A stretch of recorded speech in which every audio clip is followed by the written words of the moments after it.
Ndërsa pyetja tjetër është pak se ndërkuar thot a ka sufi ose dervish që është suni. Po, në origjinë sufizmi ndahet në dy vija generale. E para është sufizëm që shkon edhe i gjen rrojt e veta në shiizëm, dhe sufizëm i cili do shkon dhe i gjen rrojt e veta në sunizëm, në kuptimin dogmatik. Sikur se e dinë gjithë muslimanët, muslimanët ndahen dy tabore të mëdhaja, domethënë, faktikisht njëri është i madh, njëri është i vogël, po dy kryesore, ato është ehli sunneti, sunizmi që është shkolla dominante e muslimanëve dhe shiizmi që është një shkollë e vogël, domethënë, e cila sipas ehli sunnetit llogaritet si shkollë e devijuar, domethënë, edhe e lajfitur në kuptim e larguar nga parimet bazë të ehli sunnetit. Dhe pastaj tarikatet mistike ose rrugët mistike ndahen në këtë formë, ose disa grupe mistike shkojnë edhe gjenë origjinën tek shiizmi, tek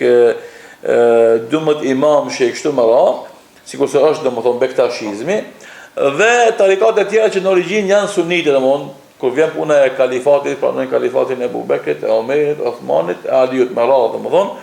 dhe ata do nuk kanë problem me sahabët e kështu më radh, ata sikurse janë Rufait, Halvetit, Melamit e kështu më radh. Dhe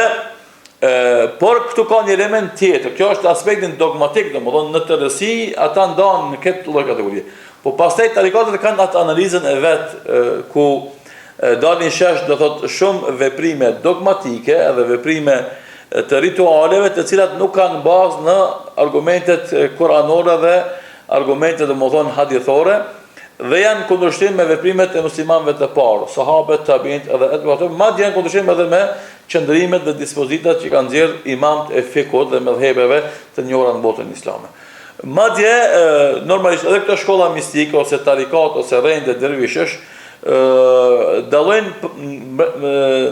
njëra prej tjetrës, kuptimin e afërsisë ose largësisë nga burimet e shariatit. Kështu që ka tarikate që janë më afër argumenteve fetare Kur'anit dhe Sunetit, dhe ka tarikate që janë skajshmërisht larg, domethënë argumenteve të Kur'anit dhe Sunetit. Pastaj ana mistike që ata e promovojnë si bazë të tarikateve ose të rendeve të dervishëve,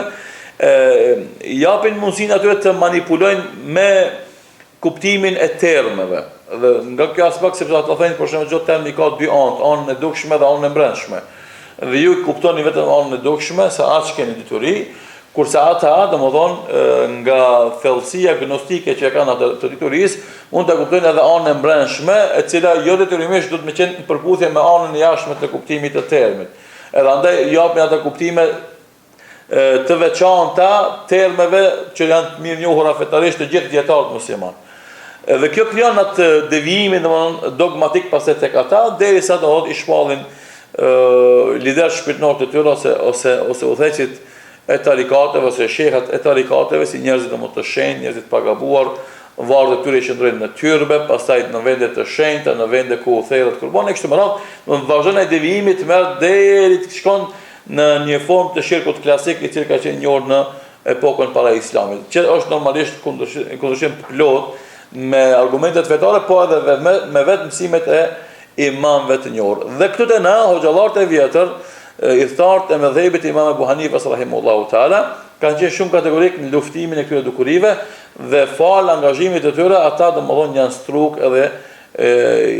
janë paksu dhe nuk kanë pasur një hon të madhe dhe kanë bërë domodin në fik dominant tek muslimanët kanë një fik Imam Abu Hanifas rahimahullahu taala dhe në besim kanë qenë shumë të mbrojtur nga veprimet që u ngjajnë idhëtarisë para islame, epokës para islame, apo janë shkak i cili çon deri te një idhëtari klasike që ka qenë e pranishme në botë në epokën para islame. Dhe kjo e ka mbrojtur muslimanët shqiptarë në Maqedoni, po edhe më gjatë domosdoshmë nga kësi lloj veprimesh të cilat janë të rrezikshme dhe dëmshme për besimin e tyre, dhe normalisht kërkojnë një trajtim domosdoshmë akademik të paanshëm për të shpjeguar domosdoshmë të gjitha elementet që i përmbajnë vetvete këto rende dervishës ose rende mistike ose rende sufish që është e njohur domosdoshmë në botën, dhe për të treguar domosdoshmë anë që vijnë kundërshtim me rregullat fetare dhe nëse ka anë të mira domosdoshmë për të shpjeguar ato, edhe pse domosdoshmë ne si muslimanë kemi për obligim, sikur se thamë pak më herët, të gjitha fenomenet, të gjitha lëvizjet, të gjitha individët, të gjitha grupacionet të gjykojmë në bazë të argumenteve fetare të Kur'anit dhe Sunetit. Edhe kush është afër këtyre argumenteve, ajo është afër të vërtetës. Kush është larg, ajo është larg të vërtetës. Dhe këtu nuk mund të bëmi na kompromise e as të flasim për hatër. Se feja dhe shënëria e fesë është më e madhe se sa afërsia jeme me filon edhe fistekun. Mund të kemë unë mik, mund të kemë shok, mund të kemë ndoshta të afër, mirë, por nëse veprimet e tija bin ndesh drejt për drejt me argumentet fetare, Kur'an dhe Sunet, ne duhet të themi kjo është gabim. Pastaj normalisht ka hapësirë për të biseduar se cila është mënyra më e përshtatshme për të biseduar dhe për të debatuar me të që ta largojmë nga ky gabim. Mirë, po s'mund të themi na është e saktë, është e mirë, është e dobishme një veprim i dikujt nëse është kundërshtim të rastësisht me argumentet fetare Kur'an dhe Sunet pejgamberit sallallahu alaihi wasallam. Në Ballkan, në gjitha bashkësitë fetare islame, domethënë sufit janë në një në një bashkësi fetare islame që janë. Po janë në mbrellën e bashkive fetare. Me sa kam unë informat, bashkitë islame të Ballkanit, tarikatet me qëllim i kanë shtinë në mbrellën e vet për të mbrojt ata nga keqpërdorimi i tyre për njerëzve manipulues, edhe për të mos leju që ata të shndrohen në forma edhe më devijuese ose deviante se sa që janë. Edhe i kanë shti pasi që janë pjesë e islamit, me gjitha vërejtjet që janë beto, mirë, po mas janë pjesë islamit, ata i kanë futur në mbrellën e vet për të pas ndikim domethënë dhe për të kufizuar domethënë keqpërdorimin e tyre. Me sa kam dituri unë, po ka vende të caktuara që ndoshta i fuzin në mbrellën e vet dhe i promovojnë përballë domethënë formave tjera të kuptimit të fesë, formave tradicionale dhe konservatore të kuptimit të fesë. Ka momente të caktuara që disa bashkë islame i favorizojnë këto rende dervishës ose tarikate për të udhënë atyve domethënë në ndikimin më të madh në ka momente domethënë që bashkë islame të caktuara e shfrytëzojnë për të favorizuar ata përballë domethënë frymave të tjera, të cilat